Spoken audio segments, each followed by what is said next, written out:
transformed New Testament literature. So with Peter, Acts of the Apostles, he's casting net 3,000, 8,000, 3,000, 5,000. That's what you are seeing. He's casting the nets, determining the realm. If he decides not to go to Cornelius' house, the Gentiles will not open. So God has to make him see sheets like nets come from above with all manner of creatures inside. Are you following what I'm saying? Yes, sir. Don't call unclean what I call clean. Go to Cornelius' house. So it's not Paul that first goes to a Gentile's house. It's Peter. And once Peter goes there, then suddenly it will now be followed up by Paul. He will be able to go to a Gentile's house because Peter has first gone there. He's the person that says, this is how far salvation can go. He's casting nets. Paul will now come and look at it and say, this is amazing. The net has reached far, but the house hasn't gone up. As a house builder, let's now start stitching this thing up. So Paul gives you the epistles that you may know how far, how high, how this, how that. You get the idea? Yes, sir. So with Paul, he's giving dimensions to the boundaries or the limitlessness that the net of Peter has gone. But everything that you're building is subject to the possibility of wear and tear. That is in the sense that you might stretch it in such a way that you did not cover up gaps. Just like fishermen can throw nets, but when they are dragging back the fish, things can tear. So when they met John, James and John, they were with their father Zebedee, mending the nets. Their work was not to catch fish, was to bring nets after they have caught it to look and say, this place no gel. This place is open. Fish will run through this side. Stitch it. That's why when Jesus was moving with Peter, after he rose from the dead, he left Peter and then called John and started telling him something. Peter said, what shall this man do? He looked at him and said, what is your concern? But that's the same way he met them. He met Peter first and he said, cast out your nets. Then he met John and James when they were mending the nets. That what he's saying is, this Peter will stretch this thing. What they will run into plot holes. They will run into places where the net will not cover. Your work is to stay back. Then he said, if I want him to remain till I come, what is your concern? That means he will have longevity. Because long after you all are gone, he will be the one to close the gaps. This is why the problem with Peter, the problem with Paul, is that the people who read their literature, Paul starts talking, even in his letters, that people are twisting. No. Paul says, I have suffered many things by people who are false teachers. That means people are rerouting what I built. Then Peter said, even some, taking the words of Paul, they are twisting it out of context.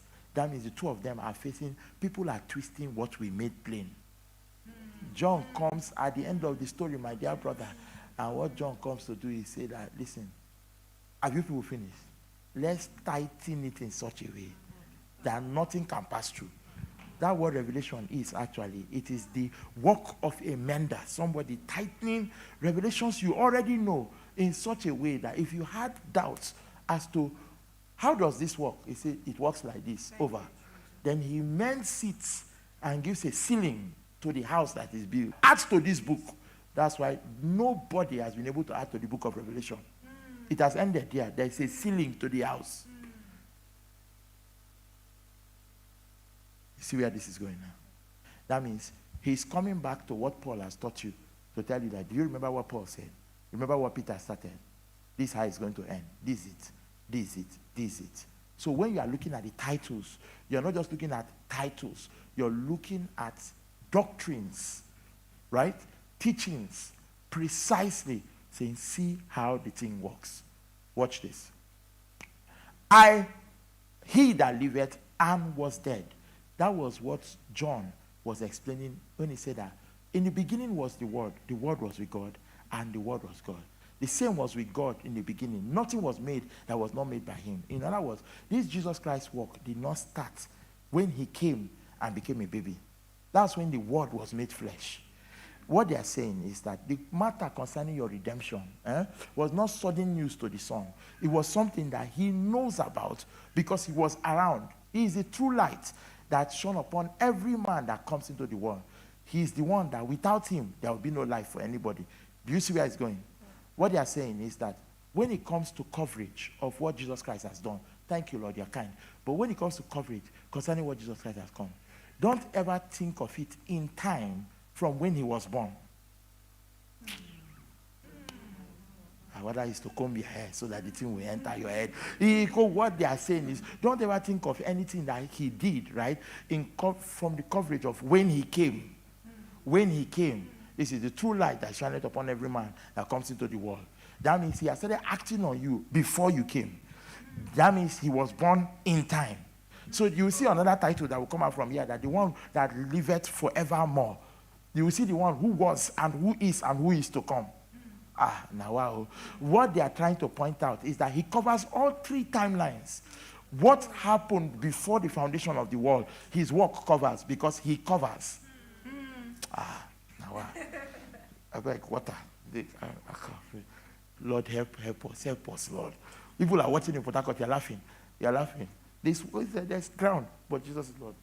Okay, yeah. No, but it won't be sweet too. I'm sorry. I'll be proper. Wait. Yes, do it quickly. Let's jump into the matter. What I'm trying to tell you. All this is how people are doing, watching us on Judgment Day. They will play out your faces. Here's what I'm saying. Every time Jesus does something, everything Jesus did does not operate from when he came. It doesn't start from when he came in the flesh. Right?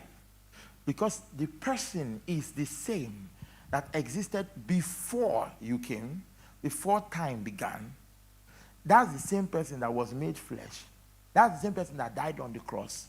And that's the person that lives forevermore. This simple type.